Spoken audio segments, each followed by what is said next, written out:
Shark spawn! Beware!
Right ahead.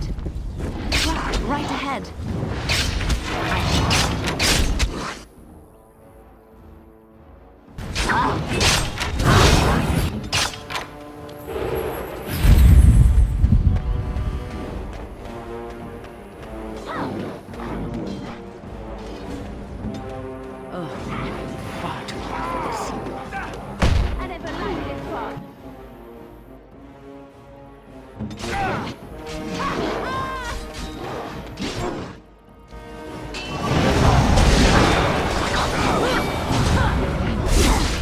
Try not to look too incompetent. It's embarrassing. Push them back. Watch out.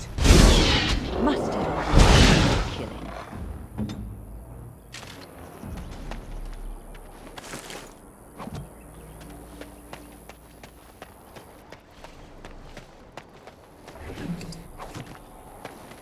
Immediately.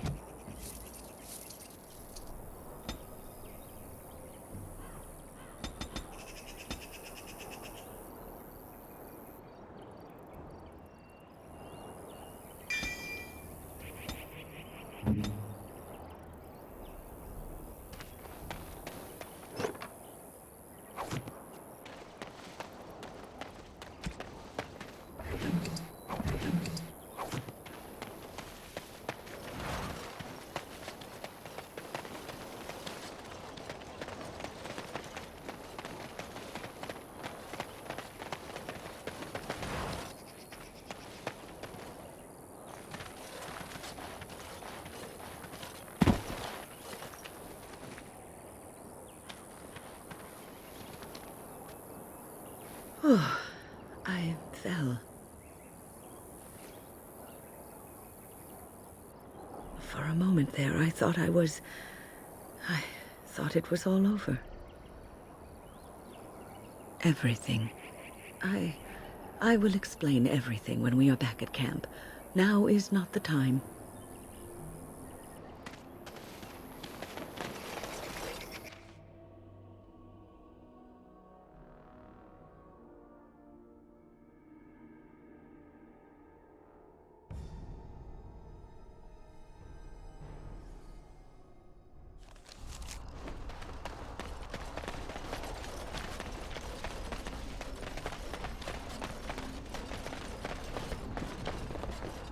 Welcome back, youngster. Looking to go across to the tower? Gregor came by, said I could have Lissy back. He seemed sad and tired. Well, I'll be here.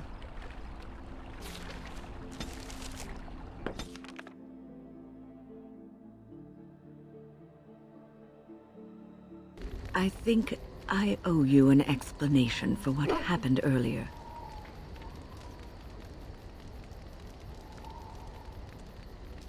You should know that Something happened to me at the tower before you came along.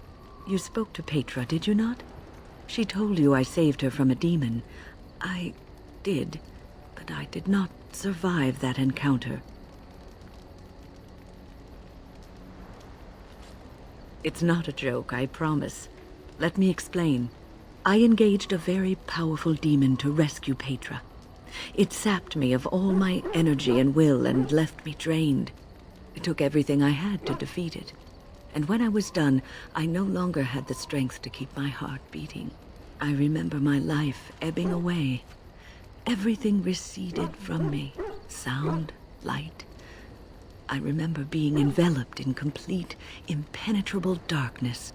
And then I sensed a presence enfolding me and cradling me, whispering quietly to me. The sensation is impossible to describe. I was being held back, firmly but gently, as a mother would a child, eager to slip from her grasp. I felt life and warmth flowing through my veins again. I began to be aware of small sounds and the discomfort of my hip pressing into the cold stone of the tower floor. The Fade contains spirits both benevolent and malicious. The benevolent spirits seldom make themselves known, because they want nothing from mortals, unlike the demons. It was one of these spirits that saved me. Without it, I would be dead. And it has not left me. It is with me, even now, bonded to me. You see, I am supposed to be dead. It is the spirit that is keeping me in this world. And this is not the way of things. Perhaps the spirit did not expect this, but it is weakening gradually. I am living on borrowed time. I do not know. I can feel when the spirit weakens, so I should have fair warning. But come, let us not talk about this. There is time yet. What's on your mind? I have always had an affinity for the spirits of the Fade. As a child, I never feared my dreams because I knew they were there. I could sense the demons, too, and their presence frightened me. It was the kindly spirits of the Fade that took the fear from me. I've always been able to feel the spirits, even if I never saw them. And as I nurtured my talent in the circle, I became more sensitive. I began to notice every time I was in the Fade, whether it was in a dream or in magical practice, that I was being watched. I suppose they must. It is these benevolent spirits that create our dream worlds in the Fade. Sometimes I would see it, a glowing, nebulous form. Most times I would just feel its presence, gentle and comforting, but somehow alien. I think it is a spirit of faith.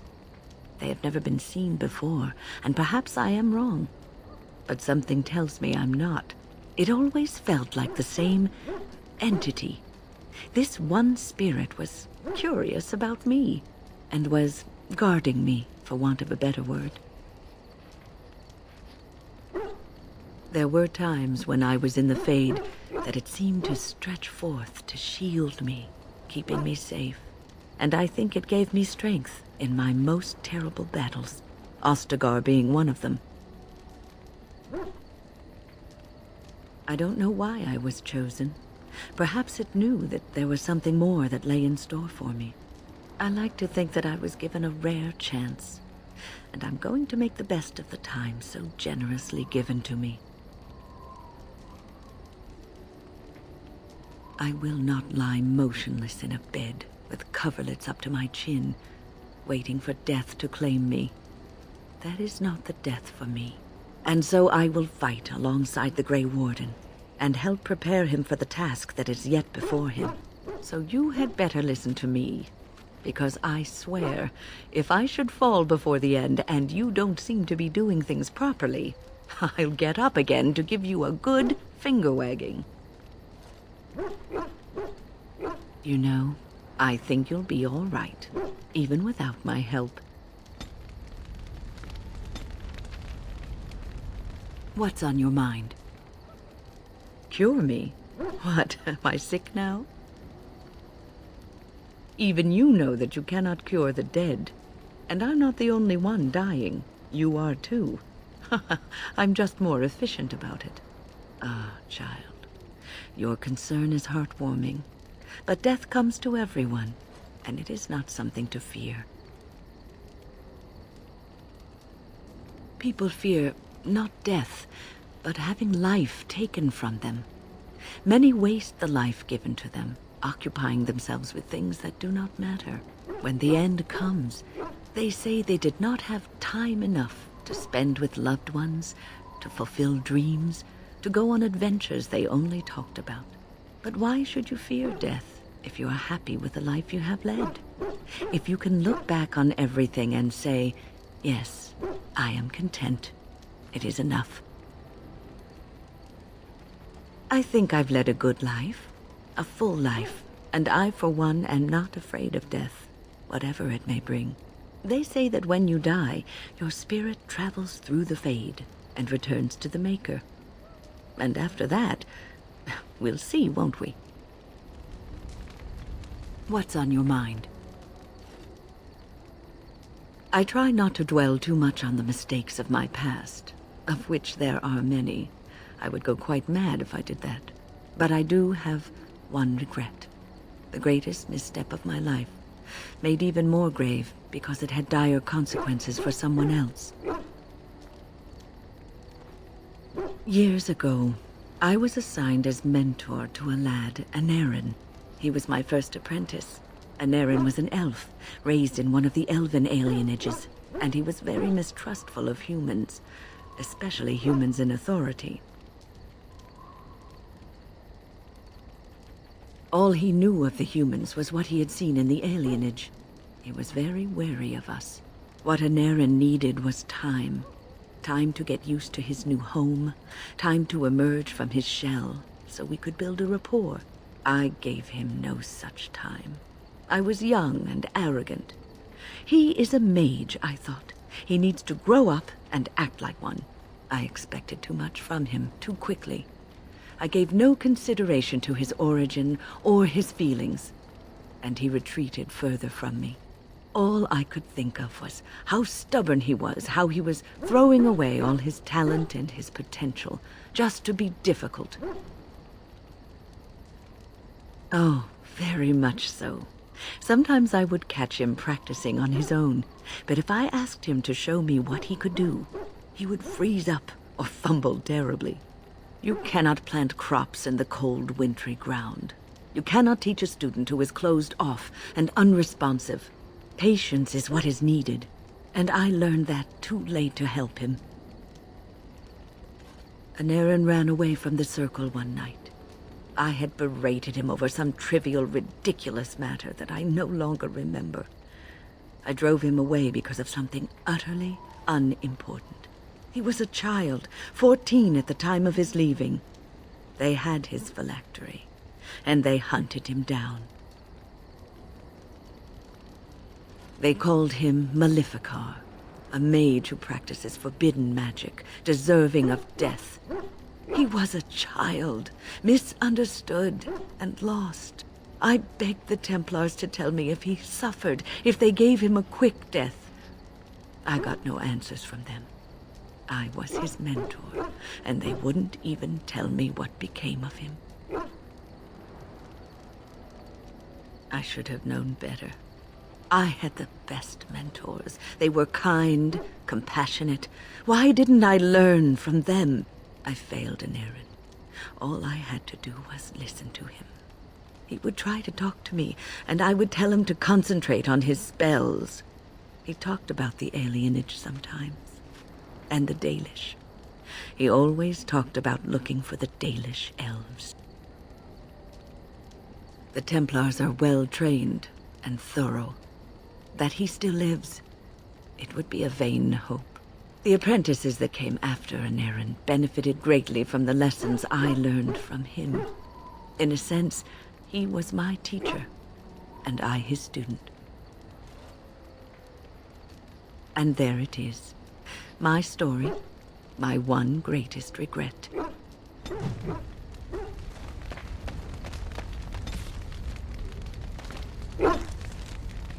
It will be done.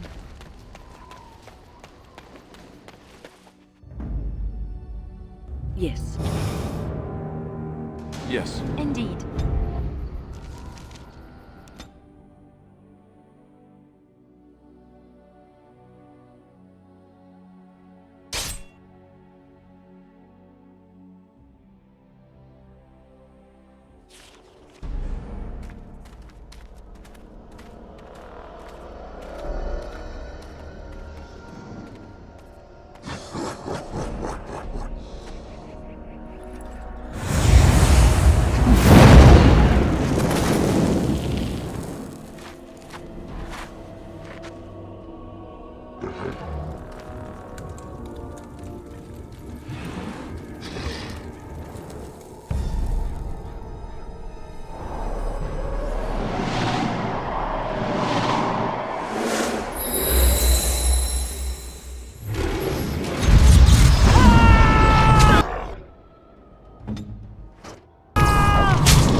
As you say.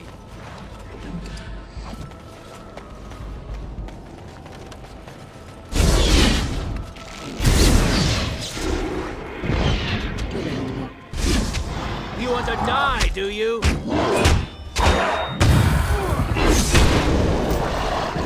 Let us end this.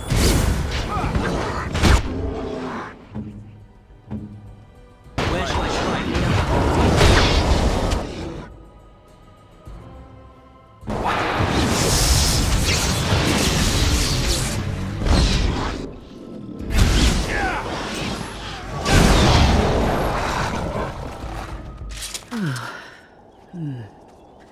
That was interesting and draining. I called forth the spirit that sustains me so that it could lend us aid. I did not realize it would take this much out of me. It seemed a good idea at the time, if a little rash. I think it may have weakened the spirit a little. Well, that's certainly conceivable. I suppose I shouldn't be using that particular trick to entertain children at parties. It's not a demon that requires controlling. Really, you need not fear it. I promise I'll be careful. And thank you. Your concern is touching.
Magic exists to serve man And after much sweat, blood and toil, her labors ended, and the world marveled at what she wrought.